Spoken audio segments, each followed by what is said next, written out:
If there is one thing definitely Jordan does not lack, it's the sun.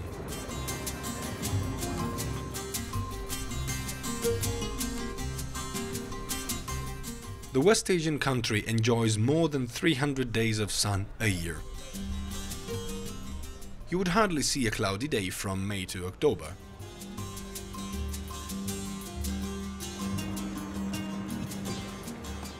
Sheikh Adnan Yahya, the resident imam of the Hamdan al-Kara mosque in Amman, was quick to understand how beneficial that could be. والله احنا كان عندنا استهلاك عالي للكهرباء ويترتب عليها مبالغ طائلة. We had a large consumption of electricity, where the expenses were very high on us and the people. We started collecting donations. We found that a lot of people were willing to donate. So when we heard that there is a solar system, we started working on it until we implemented it.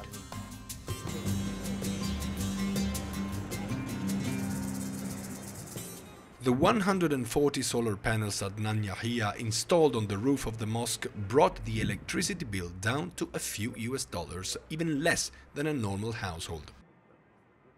All the surplus energy produced can be easily sold to the municipality, making the sun even a profitable business.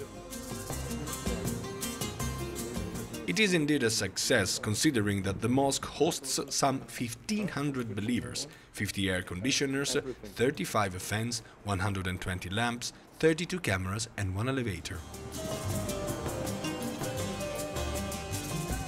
During the night, though, the mosque needs to rely on the local energy network, and it is no wonder given the amount of light they use. This mosque is not an isolated case. The Jordanian government is pushing very hard to reduce its reliance on oil imports. Today, more than 380 religious shrines rely almost solely on solar energy.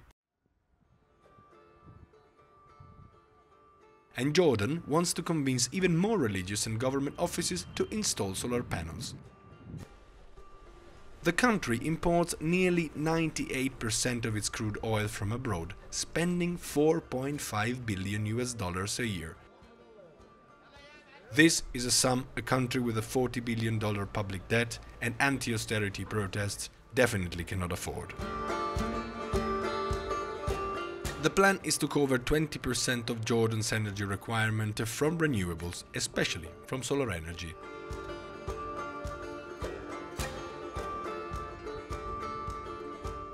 Jordan has already installed massive solar plants. The largest of them, the Shamsaman, has 640,000 panels and produces 1% of the national energy. The Zatari refugee camp, the largest in Jordan, where more than 80,000 Syrians live, is partially powered by a large solar plant too.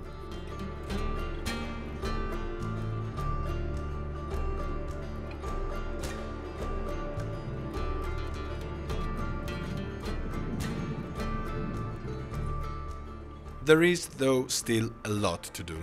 Jordan has very high rates of import duties, which do not help the setting up of renewable energy plants. It makes the market too prohibitive for small companies, thereby affecting the economies of scale. But as Sheikh Adnan Yahya says, determination and a little faith will help overcome the challenges. Inshallah.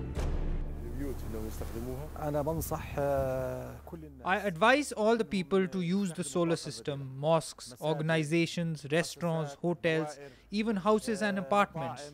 I advise everyone to use it. This is a gift from God. We can benefit from it.